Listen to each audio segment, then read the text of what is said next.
Hey everyone, it's Nick with Us versus Herd. Thanks so much for joining into this live stream. If you've been waiting, thank you so much. I've been talking with Joe here. If this is your first time here, hit that subscribe button. Do a live stream or post a new video at 3:30 every day. And pretty much every day. I think I missed a couple days in the last month on Sundays, but kind of took a. Sometimes you got to take a little bit of a break. But thanks so much for waiting. If you want to get alerts when I go live, it's push that little bell button next to the subscribe button. You'll get notifications when I go live. And today we're going to be talking about how to trade low volume options, and mainly because you guys, pretty much every stream that I've done so far today, you guys mentioned stocks that have low volume options or stocks that have low liquidity, and sometimes they meet my criteria, sometimes they don't. Most times they don't. One of my criteria is that they have to be liquid options, but sometimes you're in a place where you might want to make a trade there. If you're joining this right now, say what up. Manny, what's going on? What up? People are joining the stream right now. We're going to see who I'm talking to here.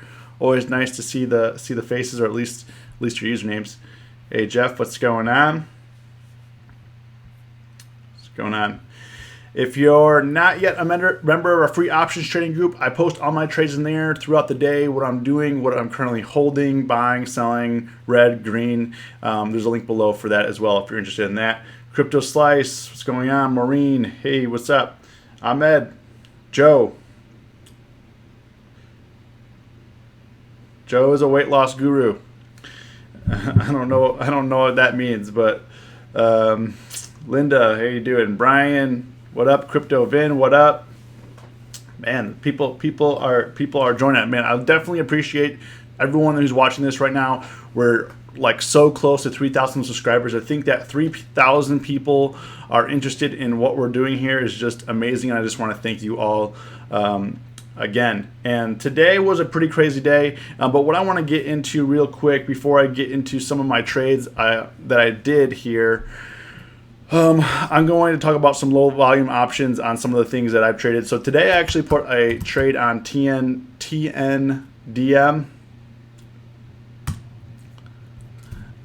So some people have been asking questions. So I actually bought some shares of TNDM back when it was 26. It's now like 42, and it's been kind of crazy. Some people have been asking me when I first started buying stock for them.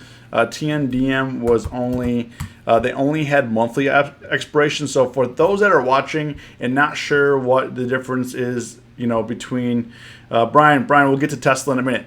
Don't know the difference between liquid options or illiquid options. One of the ways to tell if they're liquid options, if they also have weekly options, and looks like TNDM, they added weekly options to it. If it's a little bit illiquid, they might only have monthlies, like on let's say Domino's. Domino's only has monthlies. TNDM only had monthlies, but now they just added weeklies here. I actually put a position on today, and I actually want to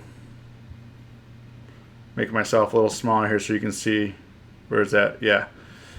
So I kind of put on a wide strangle here, but I got some good pricing. And one of the ways that you could see that this is low volume options is you check the volume, and there's basically none traded. When I think about high volume, is anything like over 500 in this column. So any of the the puts, not many were traded, and the calls, not many were traded. I mean, we got ones here for like 142, but overall not that great. But I know that a lot of you guys are trading low volume options, and I know that you're probably leaving some money on the table. And what I mean by leaving money on the table is you see the bid and the ask here. The bid and the ask is kind of wide. Like at these 42 puts, the ask is 215, the bid is 42. Alex, what's up? JC, what's up?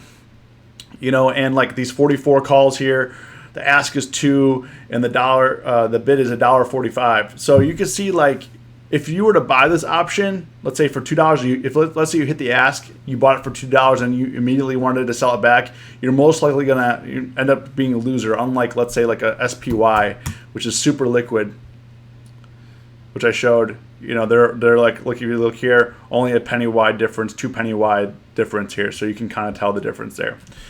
But what I was saying is, if you're going to be trading these low volume options is you have to put in a limit order, and you have to know what it's worth that you're willing to pay for, because you can easily get screwed on.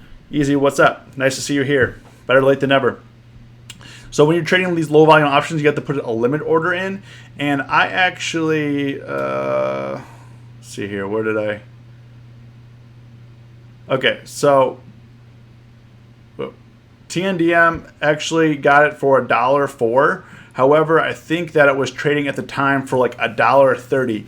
So like on low volume options, you're gonna want to hit the bid and the ask kind of low. So let's say if I were to put this position back on again, I go to let's go to the strangle. So I'm gonna buy this. I'll do the 39 and then the 49 strangle. So if you were gonna put a strangle on this. Right now it says the mid price is trading for $1.35. You know what you'd want to do is like go way under, because of the bid and the ask is so wide. Go way under, and you may actually get a pretty good fill. And for me, like I put $1.25 in, and I actually got filled for $1.04, which is under the way under the mid price. I already pushed it down a bit, and then it got pushed way down. So like when you're buying options, like let's say you were to buy something outright. So let's say I was going to buy this $39 call put here, this 39 strike call put. Sorry, I don't know why I keep saying call. You know, don't just hit the ask and hit order. You know, go down to like the bid 60 cents. So what I would do is I would go down to like, you know, if you're looking for more of a mid price here, I would go to 65 cents. All right, I would actually try to hit that bid and then maybe do like a, you know, depending if looks like these are trading in 5-cent increments. Some are trading 5-cent increments, some are trading penny wide increments. So you'd actually have to go to 65 on this. So I'd actually put in like a 65-cent order on this, and then screw yourself up to 70 and say, okay, I don't really want to go above that. Maybe I'll just leave the order in, and maybe somebody will meet me there. If not, you know, it's a little bit too much risk for me. So that's kind of how you want to go about trading some like low volume options, just like underpricing the limit orders or the mid price. So you want to underprice the mid price is basically what I'm telling you to do. Another one that I like to trade is BKNG, and this is going to be more of like a credit spread. BKNG, if you don't know what they are, Booking Holdings. They were originally Priceline. They changed their name to Booking Holdings. So they were Priceline, now they're Booking Holdings. And if you look at this, pretty expensive stock. You know, it swings pretty big throughout the day. Not really a big day. Not really a big day for it. It was only up $1 today. But if you can kind of tell here, let's go to these weekly options. Not a whole lot of action. Whole lot of action here on the volume. So this is another low volume stock. What's going on, everyone? So selling credit spreads in here, you actually have to know what it's supposed to be worth. So let's actually go to, this is 1970. So let's say we're going to do like a vertical put spread. I'm going to sell a vertical put spread here. You know, right now this is trading for $1.10. Typically, if I'm selling something that is a $2.50 wide, $2.50 wide cent difference here. So this is 1970 to 1967.50, $2.50. I try to get somewhere between like $1.20 and $1.25 for this. But as you see, the mid price of this was $1.10. So when you're trying to sell options, you kind of want to go above. You want to go above the mid price instead of below it, because you're getting a credit instead of a debit. So I would actually do like $1.30 and then walk my way down. Obviously, probably not going to get the best for this because it's already at 1969. This is at 1970. Would definitely probably get better pricing at 1972 if you're going to do something like that. So you got to know what it's trading for. So basically, the end of the story is like this 1972.50 is trading for $1.25, and I would actually probably want to try to get like $1.35 for this, because that's already, you know, both of them are in the money. The short put and the long put are in the money. So, you know, to get, you know, if you're trading low volume options, like just don't put in like the bid and the ask. Actually try to put in orders that make sense and try to think of what the pricing is, and what the pricing would be is kind of what I'm getting at here. So, you know, if you guys have any questions regarding this, you know, let me know. Definitely going to be talking to you guys now about what trades that you put on. As you can see here, if you take a look at Tesla Tesla's down a bunch. I was actually so I had a long position on yesterday that I took off, and I was actually thinking about once it hit 315, 310 area to put a short position on, and I really should have put one on. And now it's down. Elon is being charged or sued by the SEC for fraud. Is what's going on. So who's here? M Stoked, what's up? So yeah, if you're here, say what up. I want to see who's watching. So yeah, Tesla. I don't know if was anyone here have a trade on Tesla? The one thing like for tomorrow expiration, if you're like looking at Tesla, these like these 275s are only trading for like 3 cents.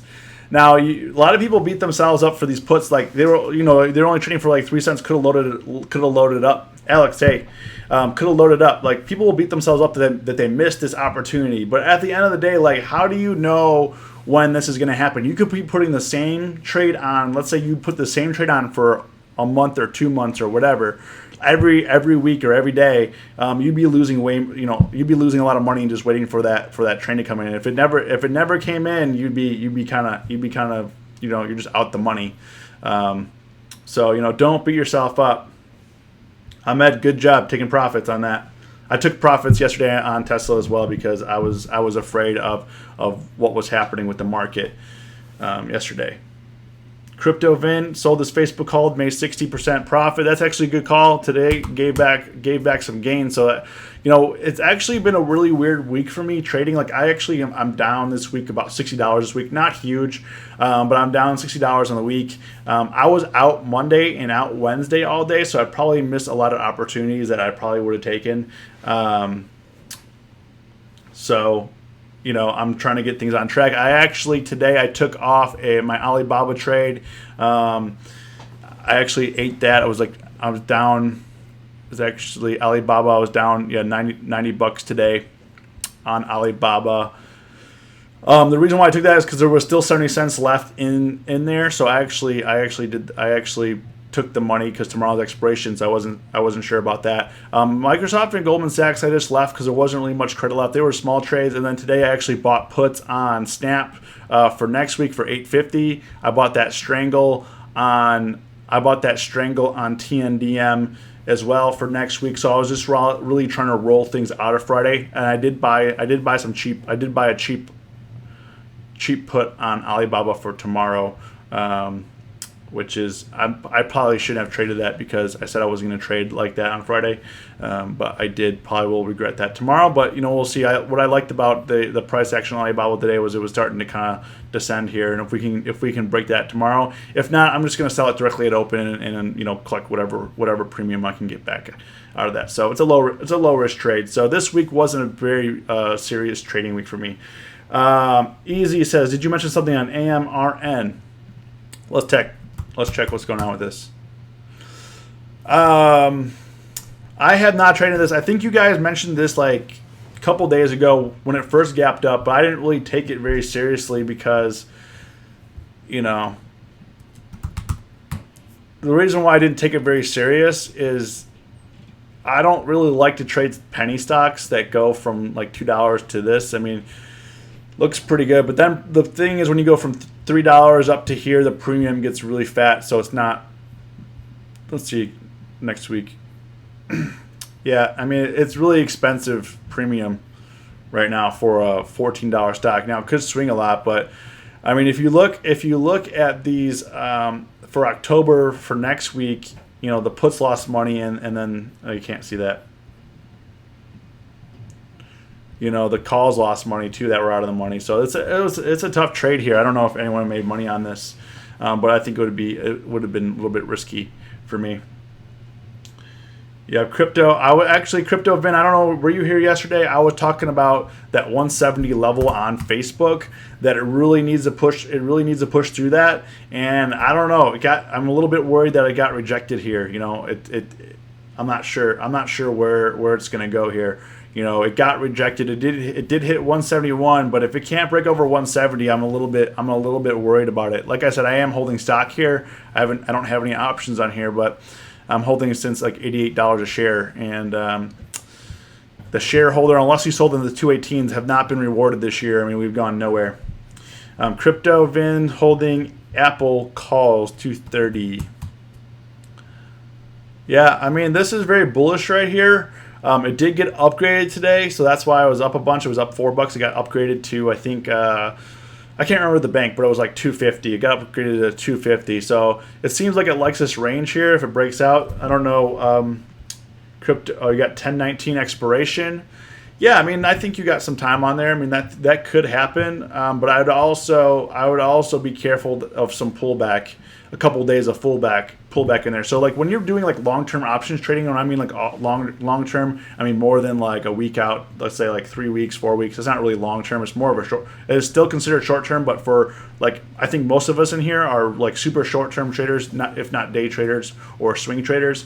You got to account for when you're putting these trades on. Account for a few days of pullback. Just you gotta take account for that when you're putting an options trade on. Brian K says Bob looked like it's coming down to 165 support. Yep, that was the kind of thing. My initial target was 170, and it kept hitting this wall here, Brian, at 167.50. I mean, we just kept pounding it like 3-4 times, and it just didn't happen. So I took what I could. After it got rejected this last time at 167, I took what I could out of the trade, and that was it. Luckily, me losing $90 on Alibaba is not a big deal. I mean, I was making last couple of weeks. I made $400 or $500 a week just on Alibaba alone. So I gave some back. Never happy to lose money, but that's why I took I took a $90 loss when it could have been a $180 loss if I let it ride. So hopefully tomorrow I can recoup some loss. Hopefully tomorrow opens at 165 or maybe lower. At this point, my deltas are short, I believe. So I'm short a bunch of delta here. So I'm looking my portfolio short. So I'm looking for some gap downs here to help me out for this week. If not, it looks like I'm going to be down probably tomorrow, $60 to $100 this week, which is not great, but fairly small loss for me only trading like 1 to 2 days here this week. Square was an awesome short. Now a target of 81. So Square, people are talking about Square. So Joe's talking about Square buying. Brian's looking at Square. I actually am holding stock from about $33 a share, and it's now 97. And yeah, I would agree. The one thing that I've been actually trying to look for a trade, I don't know how to trade the options on here because they're super overpriced right now. Like, even for tomorrow, anticipating a $2.37 move, and that could happen. Like today, it moved $3.31, but that's 3%. It's just too much. It's just too much risk for me on these guys right here. If I went out to October, you're paying some big premiums here. Let's see what the IV dropped a little bit today, but the premiums I feel on Square are just too rich for me. And maybe I'm leaving opportunity on the table. Most likely I am, but you have to, when you like I was talking about this yesterday, you have to know what you're good at trading and what you're not good at trading, and understanding what your strong points are, what you're good at trading. So, let's see here.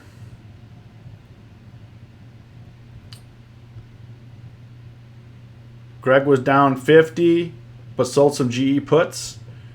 Nice. Yeah, excellent. We just talked about Tesla, and I was actually upset that I didn't short it because I was actually going to put a short trade on there today. But when I was looking at Tesla actually for the short trade, it was actually today. Let's go into today. It was. So we got to get rid of that bar because it really skews the chart here.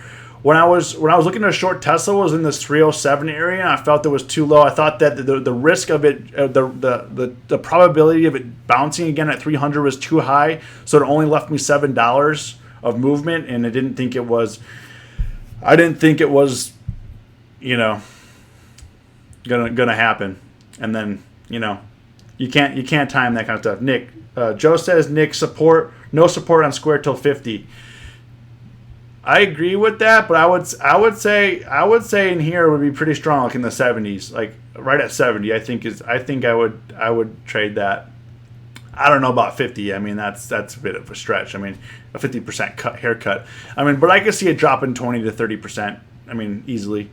But, or it also could not. I mean, if you don't know, if you're not following Square as a company, anyone here, like if you're just relying on the chart, if you're not following Square as a company, I mean, this is insane. You know, people were saying last year, like Amazon's going to get, like if we go back to last year, let's go to last year. You know, last year on Amazon, if you guys were reading this chart, people were saying, hey, there was no support down to like 950. There's no support down here to like 500. And, you know, sometimes I don't trade like that because you also have to know what the company's doing and what they're going to do. There's a reason why their stock's going up. It's not going up for no reason. But yeah, I do agree. I mean, 50 I think is a bit of a stretch, but you know, I definitely think it could fall 20 points easily. But I mean, I actually didn't think it was going to hit 100 this year. And look where we're at. So, you know, at the end of the day, like nobody knows for sure, not me, not Joe, not anyone on CNBC. At the end of the day, that's why you just got to do your own due diligence and see what risk you're exposed to the market, and if you're willing to accept that risk, you'll be rewarded if it goes in your direction. Let's see here. Any opinions? M Stoked. Any opinions on SMG 1019 calls? Let's go back to the 1 year here. Looks pretty violent though. Scott's Miracle-Gro. I actually haven't traded this. Let's see what those options are. So this is kind of, I think, what we're talking about. So low volume. Are these low volume? Because we got only the monthly options here. So this is what I was talking about earlier. If you were here, I'm stoked about the you got October 19th calls. Yeah. So, you know, the pricing is good. The pricing, you know, isn't bad. I mean, that's $7 away. They're going for 25 cents. It's looking to only move till then like $4. So if it moves beyond that, which seems like a good chance, but the last time it hit 85 was like back in July, and right now it's kind of in this weird pattern here where it's getting rejected around 80 and falling back down to 75. So I think it's a cheap trade. It's a high risk trade, and if I were going to trade this, I would probably put something in at 15 cents or you know 20 cents. I wouldn't try to get crazy with it. Only 3 contracts were traded a day. Not very good. You know, this is gonna be a tough one to make money on. And looks like volatility is not really volatile. You gotta wait a long time for it to come through, because there's, you know, if you put a position on down here at 75, you might have had a good chance of hitting some money here. Now I would look for a little bit of retracement before putting another position on, because it looks like, you know, around this $80 mark you're gonna hit some trouble here, this $80 mark. But that's just my opinion, of course. Linda sold that Bible call this morning, 68.67. So yeah, Linda, I know we were talking about this in the group. So when you put an order in, make sure you get a filled notification. If you just put the order in, like I could put an order in right now, market is closed. Like I could put an order in right now for anything that I want. Like if I want to buy this right here, it's 25-cent call, I can confirm and send it in. I can send this order in. It doesn't mean that's going to get filled, because right now the market is closed, but also I'm probably not going to get this price. So if you, especially on Robinhood, like I noticed on Robinhood, hitting those mid prices are kind of tough. So they don't show you what the bid and ask is right away. So you kind of have to assume what the mid price is. They tell you what the mid price is, but when the stocks are going up and down like that, Robinhood's not the fastest to adjust that mid price. And if you're trading low liquidity, Baba's pretty liquid, but you got to be careful about those fills. You got to make sure if you really want to get out of a trade, you got to make sure you get that fill notification. Cameron, yo, what up? Cameron Rosie likes to be called Cam because we got a couple Camerons here. So Cam, what's up, man? Glad you're here. Glad everyone's here. It's nice to see that there's a lot of the same people on the stream every day supporting. I mean, I really definitely appreciate everybody, and all those people that post also in our options trading group. You know, the people that leave comments and post questions and all that, I appreciate you too. I mean, things are getting crazy. Joe says the short-term target for Square is 81. I don't expect market Armageddon until later in or October. In fact, we'll call it October 25th, Black Friday right now. Yeah, I mean, Joe, I guess, I agree with you in what you're saying. I don't really agree with you as in terms of timing, because nobody can really time the market. That's where option traders make money. Options traders make money on speculation, not necessarily timing the market.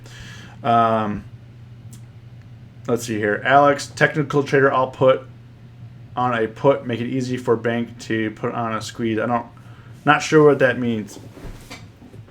I'm not sure what that means, Alex, of what you're saying about you put a put on for banks to put on a squeeze. I don't know.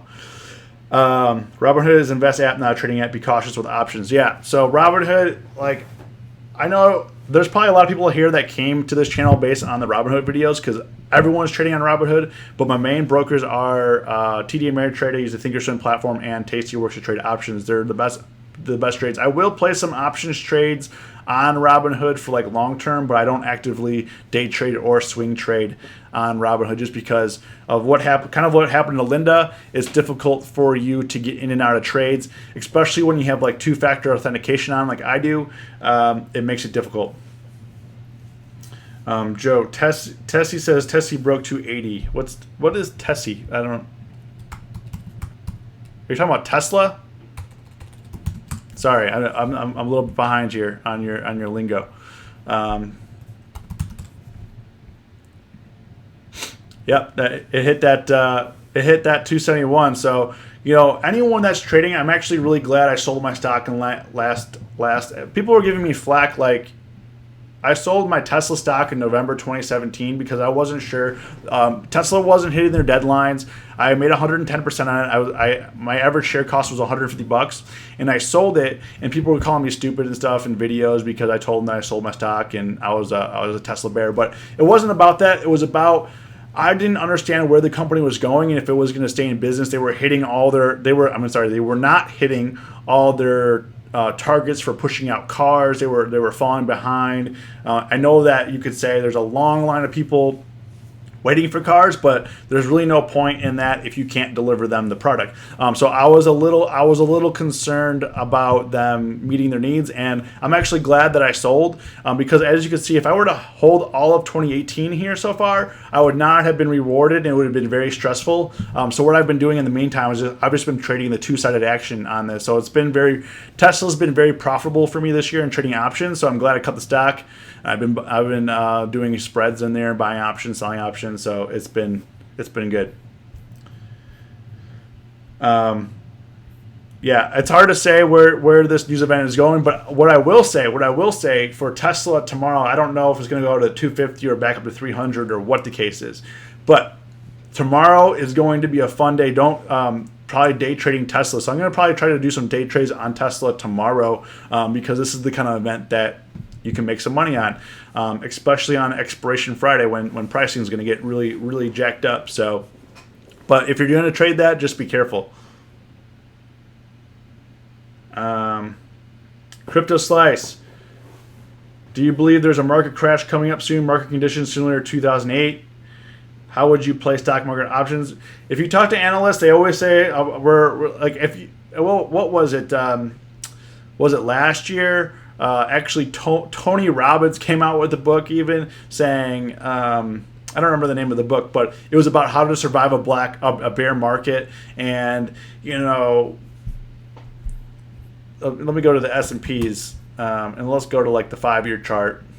Or let's even just do let's do the 10-year just for fun. We've had 2015, we had some flat years and stuff like that, but we really haven't had major pullback. I mean, there's been some volatility in there. 2015 was pretty flat, and there was a lot of volatility here in 2015. But besides that, from 2012 here up till now, I mean, really hasn't done anything but go up. So to think there's a bear market coming, who knows? I mean, maybe this bull market will go another 10 years. I mean, it could. But that's where you can make money trading options with the speculation. The higher that we go, the harder that we fall. I mean, this could easily, let's say, we're at 29.14. We could easily go back down to 2,000 here. I mean, that's a very big possibility. I mean, obviously, a big event's going to have to happen for it to drop 1,000 points, but it could happen. So just anything can happen in the market. Just understand that anything can happen. Whether this goes up to 4,000 and comes back down to 2,000, anything could happen. People wouldn't believe we're seeing 3,000. Back in 2017 when it was like low twos. No one would have thought that it would get to almost 3,000 like in another year. So you just got to be careful with those ideas, and just if you're a long-term trader or a short-term trader, just adjust accordingly. Like if you think there's a bear market approaching, just make sure you hedge your positions if you're going long. If you're going short, also hedge your positions in case it ramps back up. So that's my take. Nobody knows. Excellent. Stupid for selling at those profits. People are crazy. No one has ever lost money taking profits. I don't care who you are. Excellent said, I don't. Alex says, meaning everyone thinks price is high and will drop, so everyone is short. That make it easy for bank on put or short squeeze. Yeah. The one thing that I would say that's kind of worrisome right now with the market for like the short term. Let's go back to the 1 year. We've been climbing. We haven't really had much pullback since back in the spring. So you just gotta be careful of it flattening out. Yeah, puts are probably flat, but also IV. What was it? VIX was VIX down today. VIX down today. So IV rank on like SPY is like 12 right now. So everything's relatively low. If you look down here, IV is still pretty low, pretty flat for most of the year until we saw some. So you're gonna get some good deals on some far out of the money puts if you think that's the way the direction is gonna go. Joe says, you should have seen the crap I got on the CNBC blogs the other day. Elon manipulated price with his 420 tweet. Complete silence from those clowns once Tesla did what I promised. Yeah, I mean, it could go either way. I mean, Elon is in some heat right now, but you can't really feel sorry for him because he did it to himself. I don't care how hardworking he is and how much of a genius he is. This is all self-inflicted. Sam says, do you have any thoughts on what could be the next big stock? Bitcoin, then Tilray. What's next? Actually, I haven't looked at Tilray in a while. I don't really trade it. Actually, it looks like it's going back up. That's crazy. That's nuts. IV's dropped a bit. I don't know what are some things trading for here. Tilray's up 16%. Let's see what these monthlies are. Yeah, these are rich because it's got a $50 move in here. Yeah, so it's plus or minus $50 here. Yeah, but it could happen. As you can see, it went from 90 to 300 in a couple days. So, what do I think of the next big stock? I mean, I do think that the weed stocks do have some things going on. Considering actually LAX. Los Angeles Airport just announced that like you can carry on weed in the airport, which is crazy. Like cigarettes almost. Like you can it was like 2.8 gram, 28 grams, something like that. I don't remember. It was something that they put out, but the weed stocks are definitely going to be in play here as more states approve it, and it looks like it's not going the reverse. It looks like more states are starting to approve it. So let's see here. Any Zach wants to know any thoughts on October calls for Visa. October calls. Let's see, Visa.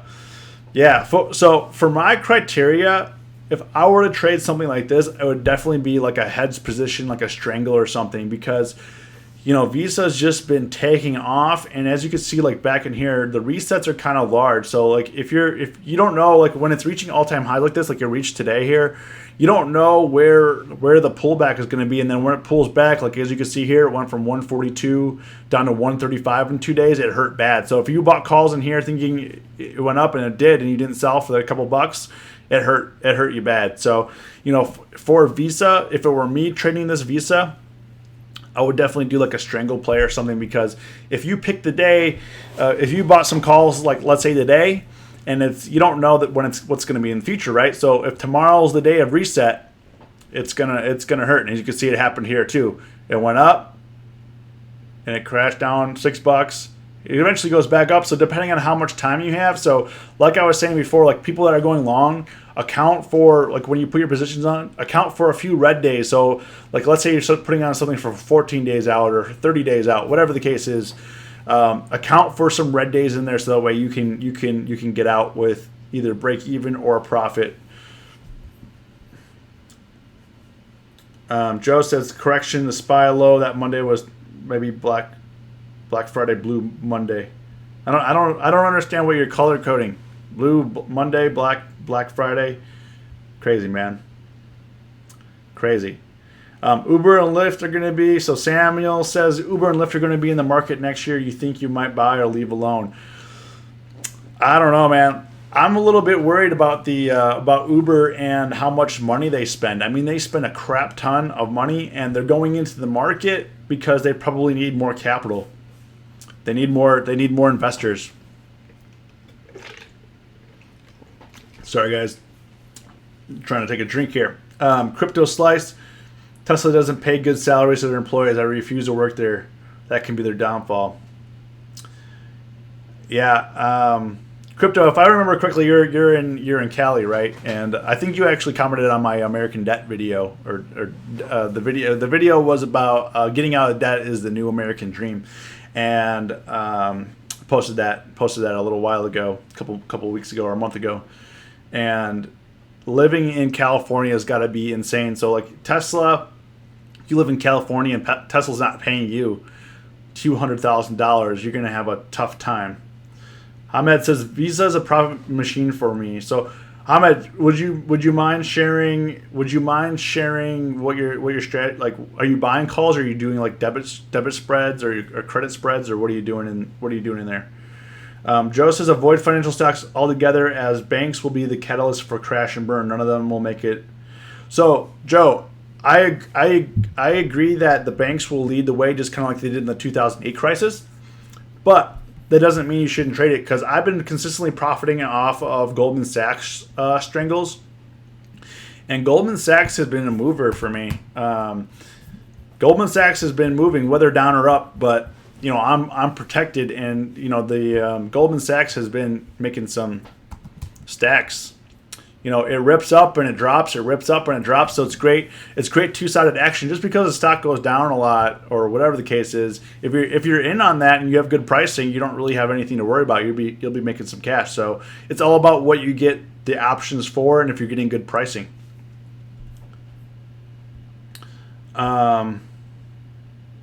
Alex, getting out of debt is the new American dream. Spot on. So Alex, I'll actually leave a comment. I don't know if Alex, are you part of our options trading group? I will send you the link to that video if you want to watch it. If you're not in our trading group, I will drop the link below for you. Let me do that for you right now. Anyways, so let me just do this for him. Here we go.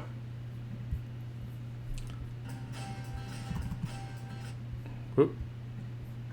We're playing ads in this video. Oh, here we go. There's a video. Ahmed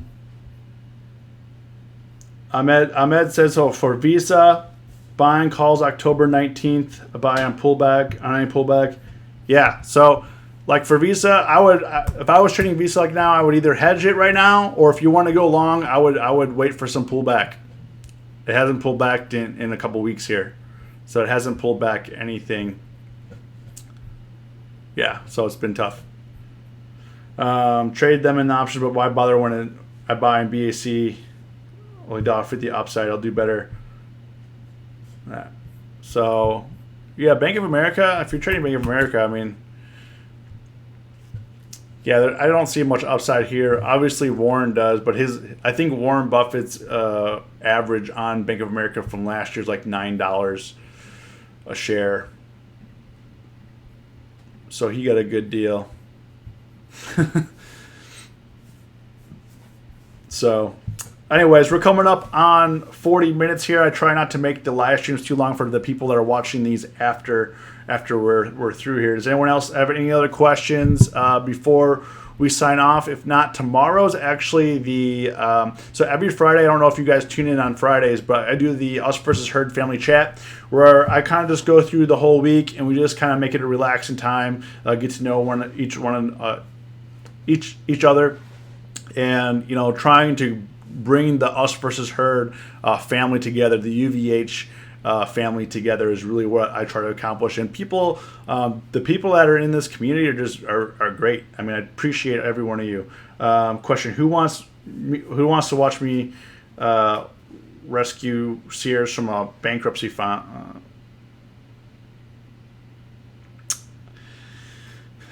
Sears. I think people should just let this one go, man. I think in terms of Sears, they should just let it go. I think they should just let it close down. I think it should go out of business. And I mean, Joe, do you even shop there? Do you know anyone that shops at Sears? Excellent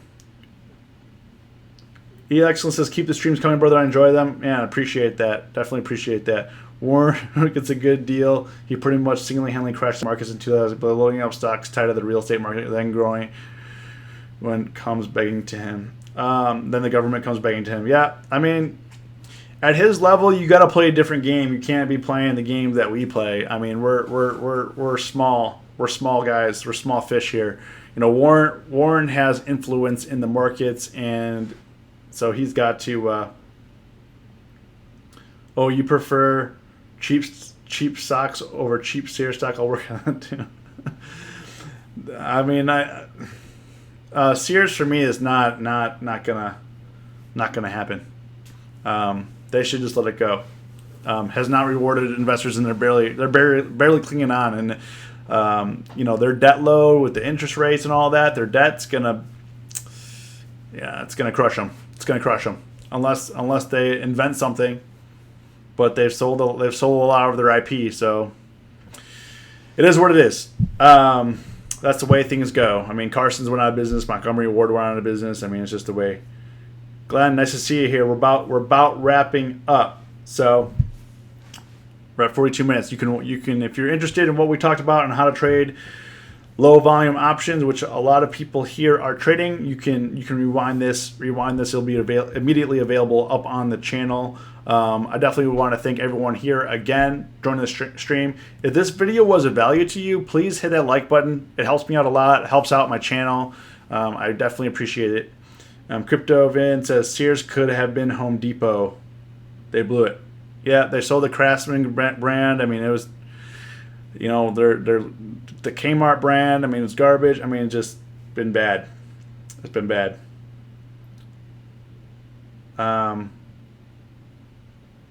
All right, Joe. If you could save Sears and you feel like the need to save Sears, go for it. You gotta trade with your convictions. Thanks, Glenn. Appreciate it, man. So yeah, I will see you tomorrow. You guys, if you guys want to hop on the family chat tomorrow, it's more of a relaxing time, kind of like we're just hanging out. So if you guys want to hop on the family chat tomorrow, I definitely will see you there. Have a great day.